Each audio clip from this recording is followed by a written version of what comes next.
Gawie van Broekhuizen is predikant hier in Parelvallei en hy beoefen die interessante stokperdjie van fotografie. Vertel vir ons 'n bietjie meer daarvan, Gawie. Dit het begin in my studentejare toe ek my eerste Canon enkel-lens reflekskamera gekoop het. En Susan het vir my leer ken met 'n kamera altyd byderhand. Toe ons in die middel van die eerste rivier verloof geraak het in 1976, was dit vir haar ookie snaaks dat ek onmiddellik na ons verloving die driepoot gaan opstel het en sommer ook self ons verlovingsfoto's geneem het nie.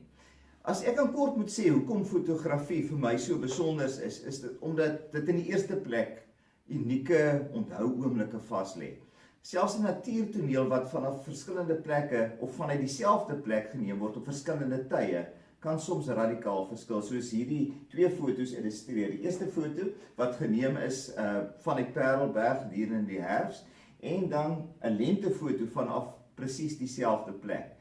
En as ek kyk na die foto's van ons kinders, waarvan 2 in die buiteland tans woon, is dit wonderlike onthou-oomblikke. Soos Herman en Katie, toe hulle onlangs hier was, en ons saam Parelberg geklim het, Marius toe hy 'n selfie geneem het, op pad na Oudtshoorn, en ons kinders hier op Stellenbosch, toe hulle verlede Saterdag sommer daar in die veld gaan stap het, en ek, sonder dat hulle besef het, hierdie foto geneem het. Fotografie is ook vir my baie stresverligtend, om in die Galagadi te sit en te wag vir die arend om sy kop presies reg te draai. En nou die aand, verlede week toe, ja, dit was in hierdie week gewees, toe die krag een aand af was, sommer hier agter in ons tuin te gaan staan, en saam met Susan weer 'n slag foto's van die sterre te neem. Of om in die tuin te gaan stap, sommer hier in die pastorietuin, en hierdie klein spinnekoppie wat daar op 'n blommetjie sit, op 'n foto vas te lê, of 'n bidspringkaan in die struik, hier reg voor my studeerkamer. In die derde plek, help fotografie vir my om verhoudings te bou. Dis mos heerlik om vir familie en vir vriende foto's te neem, soos hierdie foto van ons, een van ons familielede se klein babaseentjie toe hy 'n dag oud was, klein Samuel, en weer so bietjie later toe hy nou bietjie groter was, 'n foto van hom te neem.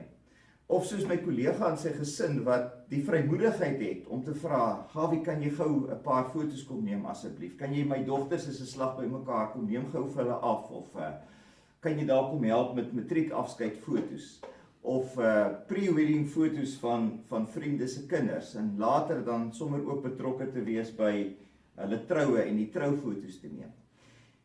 Die vierde rede hoekom ek so lief is vir fotografie, ek glo dis 'n gawe wat die Here vir my gegee het om in diens te stel van die gemeente en van die koninkryk. In 2007 het Dion, my kollega, my aangemoedig om foto's in te stuur vir die kerkbode se lensfotokompetisie, en ek het so 3 kategorieë het ek gewen op daardie stadium. En dit het op 'n manier nogals daartoe meegewerk dat ek behalwe gemeentedominee ook die gemeente se fotograaf, se amptelike fotograaf geword het, wat gesinne afneem sodat ons die foto's in die kerk kan wys, wat by gemeenteuitstappies foto's neem, soos toe ons laas as gemeente, klompie gemeentelede Leeukop gaan klim het, en ook by ons gemeente se uitreikaksies. Hier is sommer so 'n paar foto's van ons Middelpos uitreikaksie wat ons jaarliks onderneem. Miskien is hierdie, ek hoop jy kan dit goed sien, die seentjie wat sy bord uitlek, en dit herinner mense nogal daaraan dat jy moet dankbaar wees. En toe die Middelpos groep het hulle ook vir ons kom besoek redelik onlangs. En is lekker om hierdie foto's en die eredienste te wys, om in te lig en om te inspireer. Gedeelte wat altyd vir my besonder is 1 Kronieke 29, waar Dawid sê, alles wat ons het, kom van U af, en ons gee net aan U wat ons van U gekry het. En so dink ek nogals ook oor die gawes wat die Here vir my gegee het in opsigte van die fotografie. En die laaste plek wil ek sê, dit is ook belonend. Dit is nog nie betalend nie, dalk eendag na my aftrede, maar dit is lekker om byvoorbeeld 'n ou se foto op die burger se voorblad te hê, soos die een van 2011 van die Bergrivier Kanoe Marathon. Of is lekker om in huise te kom van lidmate en van ou se foto's as vergrotings teen 'n muur te sien. En is lekker om te weet die Here het vir my met 'n gawe geseën waarmee ek regtig diensbaar kan wees.